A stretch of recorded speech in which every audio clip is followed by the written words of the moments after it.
So I have finally beaten Final Fantasy VIII, and man, it is such an amazing game. I really thoroughly enjoyed this game. And it was just so unexpected too, so without further ado, let's just get straight into this. FF8 has always been one of those weird games for me, where I could never get into it as a kid because of how the combat system was, which, yes, I'm talking about the fabulous junction system. However, that's not the only thing that bothered me with FF8. It was also Disc 1 in general. It just starts off way too slow to me, so it made it feel really stale too quickly, especially on the PS1/PS3 ports. Seriously, having no 3 times speed plays a huge difference in how you draw from enemies and just how, in general, combat flows. Times 3 speed just definitely makes that huge difference and motivated me to actually draw from enemies and get through the game. So after Ultima blocks Irvine's shot and just deflects it, and then Irvine just starts getting all sad and shit, Disc 2 is where it's at. This is where the game starts to pick up and is at its climax. It's amazing how much I liked Disc 2 compared to Disc 1. Disc 1 is just way too slow in comparison. So at the beginning of Disc 2, you just start out breaking out of prison, then start screwing shit up at Balamb Garden and blow up a bomb factory with almost killing 3 of your party members. Seriously, I'm actually surprised they survived that. I mean, it's kind of inevitable they didn't die, but Jesus Christ. But even after all that chaotic shit, the game still throws shit at you afterwards, like the inner workings of Balamb Garden between Cid and Norg and how Norg was financially supporting it, and then you just, okay, he's mad at you, go kill the fatso. I don't know, I don't get it. He pissed me off anyways. Even when you think it can't get better, it gets even more interesting by Cid having Squall in charge of Seed. Like, what the fuck? just like, you're in charge. But what's cool about this is how Laguna made Squall a better leader over time through the dream world. The complex between these two characters is night and day, but if Squall had not seen any of Laguna's past, he genuinely would have stayed the same. Okay, enough talking about the first part of Disc 2, let me just unwind and talk about my favorite moments in the game. Squall being tossed around like a bag of potato chips, Squall on a high-speed chase mission, the assault on the Galbadia Garden. Cinematically, that looked amazing. I felt Fisherman's Horizon to be sort of the calm part of the story. Also, the little concert they had was quite funny to see, honestly.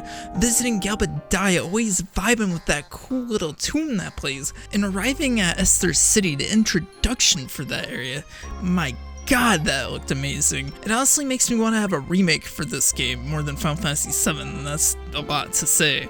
And honestly, Esther City reminds me a lot of Zanarkand from Final Fantasy X. Like, it looks so good, and just imagining it on a remake, like, oh my god. Also getting the Ragnarok, so dope. Especially that theme when you just fly it around. Like, I love it. I really do. I also really like the rivalry between Squall and Cypher. Now, in my opinion, it does fall short a little bit because of the fact that more so Ultima possessed him so that he protects her, etc. It's kind of a weird situation.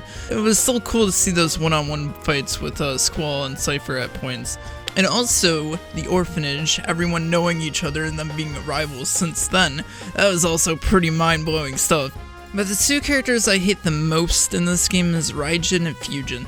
Screw those characters, screw that fight at Balamb, screw that fight. I was so mad because Raijin kept using critical hits, and I just don't know how he kept getting critical hits. I just kept dying, and so I was just getting so annoyed. And then Fujin kept using magic because I didn't know that I could draw that summon from her, so I'm just like, which I actually had to replay the last part of Disc 1 because I didn't know that you could draw summons from enemies, because in the remastered it's not question marks like it is in the original.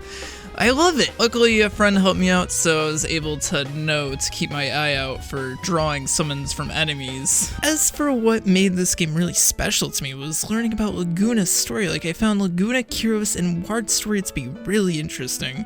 Although I do find there to be some low points, but some of them were really funny. I really love the fact they jumped off a cliff in shambles just to escape the enemies. Another one would have to be learning about Squall's story. Like, he went from very into himself to caring about others and his friends. Some Cage shit, I swear. It's funny because although I avoided this game for so long, I related to Squall's character a lot. I don't do this with many protagonists in games, especially main ones. It was just such a strange experience to say the least. The game would throw dialogue at me, and with me just being completely blindsided, just be like, what? This game is digging at me, and the game doesn't even know me. What the hell? It was honestly just such a weird experience, to say the least. I've never had a game really do that well until I played this game. Treba also was really interesting, especially Sophie at the Grave. That made me speechless.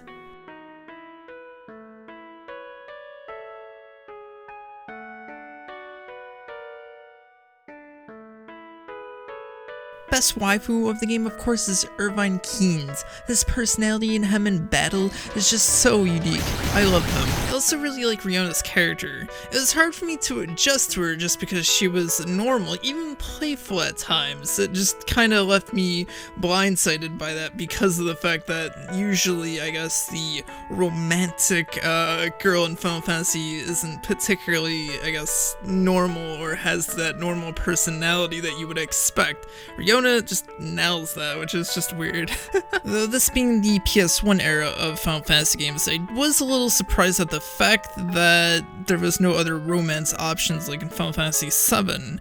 Now, for simplicity, I can understand why they did this. I'm not complaining, because if they went with that approach, it'd be very chaotic and hectic in that Square Enix office, let me tell ya. But do not underestimate Squall's love for Riona, because he goes on some Kingdom Hearts shit and reaches out with his heart to save her in space after the lunar cry. Were you also expecting me to compare the relationship between Sora and Kairi?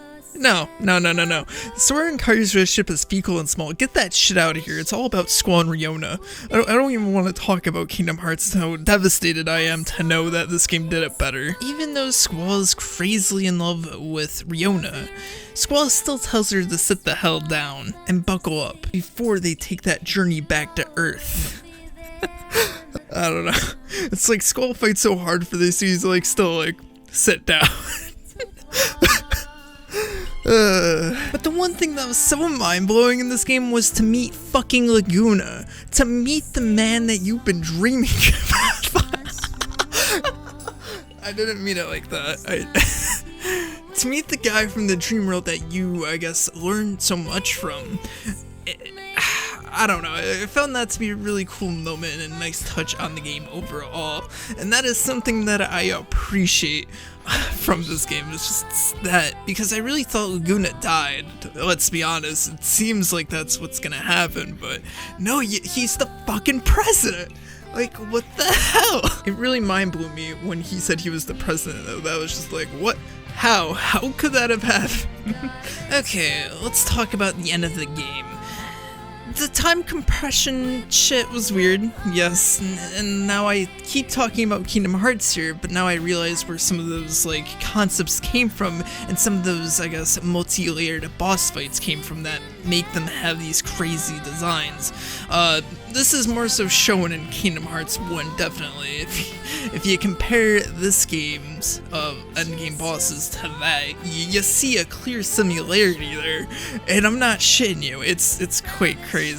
It's just that boss before the castle is just like, unique, we'll say.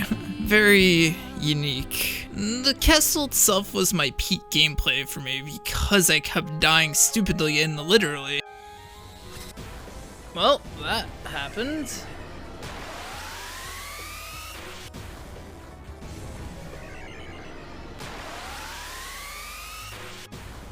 What the fuck? What?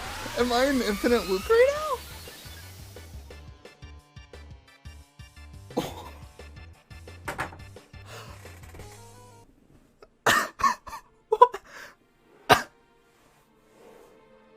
Someone, please tell me, what the fuck?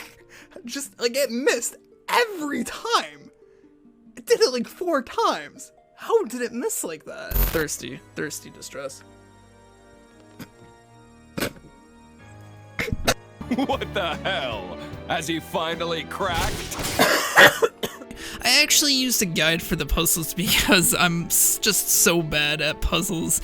Reaching Ultimeca and fighting her was a damn chore. This is the only part of the game where it introduces random party members to the team, and not the ones that you actually set.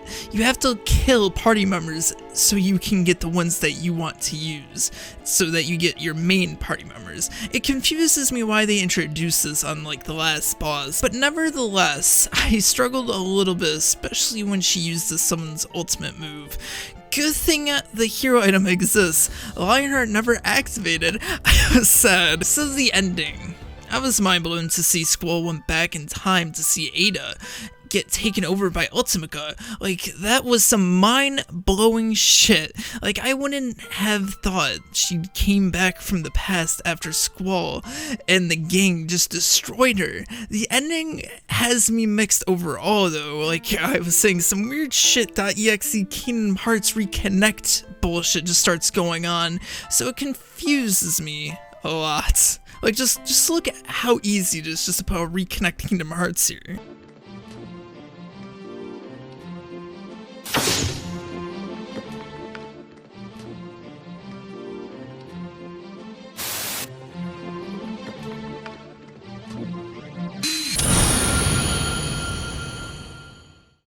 Despite that, I really like the ending. Really wholesome stuff, and I really appreciated this game and me finally being able to play it so many years later. So my final thoughts overall, yes, the junction system can be a little weird at times, but I got very used to it.